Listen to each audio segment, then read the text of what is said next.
Hey there everybody. You are currently looking through the scope on a Malcolm 8-power USMC. This is the kind of scope you'll commonly find in CMP competitions, vintage rifle competitions, or mounted up on a model 1903 rifle. This is a fixed 8-power scope with the parallax changed down at the objective end. Throughout this video, you're going to see me occasionally adjusting the parallax. When I do that, you may notice the end element being covered.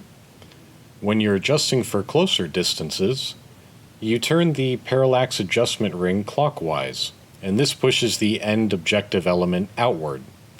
However, when you're adjusting for further distances, you need to turn the adjustment ring counterclockwise, and you'll need to reach out and push the end objective element in. So when I go out to the further distances out there, you'll notice me adjusting the parallax in that way. Right now we are looking at a target at 25 yards. Through this fixed 8-power scope, you can see there is oodles and oodles of room to hit your target in very precisely.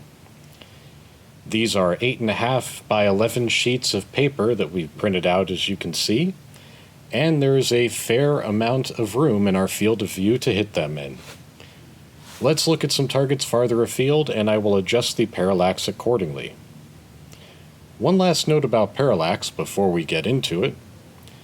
It adjusts more than the focus down at your target, but also how the reticle might float if you don't maintain a proper head position. If you know that your head has a tendency to change positions, or if you have a poor cheek weld, it's best to adjust the parallax to be as close as possible to the distance you'll actually be shooting at, so there's none of this sort of reticle floating to deal with. So let's start with this target at 100 yards. The parallax was previously set for 25, and now I've set it for 100. As you can tell, the target is now in sharp focus. This is a 20-inch target, and as you can see, there is tons and tons of room to hit it in. An 8-power scope is more than adequate for these sorts of distances. If you're using a 1 power to 100 yard ratio, you can use this scope out to 800 yards without any real difficulty. Looking at the landscape, it is a little bright. Now we are shooting in desert conditions with the light constantly changing.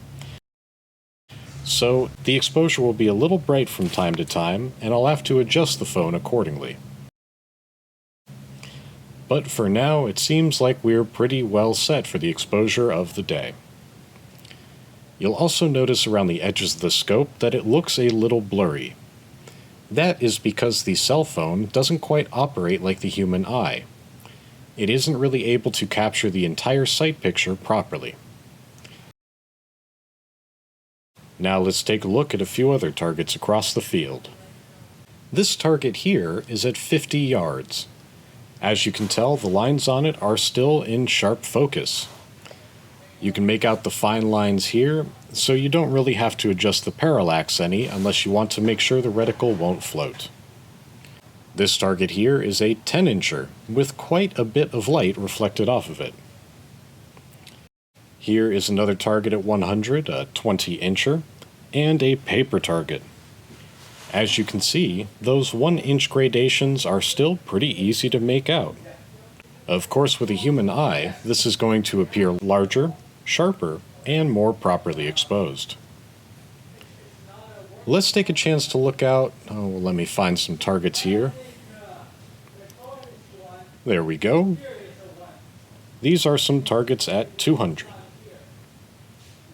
If you'll remember earlier, I have to turn the parallax adjustment ring counterclockwise, and then press the end elements in. You'll notice that's a little sharper. Now let me dial the parallax clockwise to closer distances, so you can see how the focus adjusts.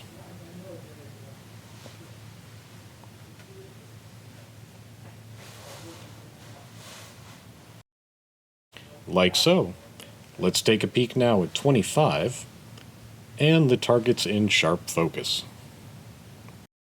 You could still shoot at 200 yards if you wanted to with the parallax set at 25, but as you can tell, it'd be a little better for you if you adjusted the parallax for the proper distance. Let's go even farther now to 300. Turning the parallax adjustment ring counterclockwise and pushing the end element in. And there we are at 300 on a 24-inch target. This one right here is a 10-inch, plenty of room to hit it in. Let's go even farther now to 500 yards. Absolutely oodles of room to hit it in. This is a 40-inch or 8 MOA target at this distance, and that's still plenty for you to adjust for wind or just hold off if you want to. Now let's take a peek out at 650. At these greater distances, the amount of adjustment you'd have to make to the parallax becomes less and less. To reach out past 650 yards, there's almost no adjustment needed to get to infinity. Let's take a quick look at the little targets here with the parallax set. This is a 30-inch at 650 yards. This is a 20-inch. And this is a 10-inch. This little one right here, peeking out behind the reticle, is a 5-inch target, so less than 1 MOA at 650 yards. Now let's bring this back closer, and I'll adjust the parallax for the proper distance again. To get to 25 yards, I'll be turning clockwise until this gets into sharp focus. I'd say that looks pretty good. Adjusting the parallax is fairly quick once you get used to it. Just remember to take off the sunshade before you try turning that calibration ring. I hope this video has given you a good idea of what it's like to look through the Malcolm 8-Power USMC, a reproduction of the Unertl style scope commonly found in CMP competitions and mounted on the 1903 rifle. Good shooting out there.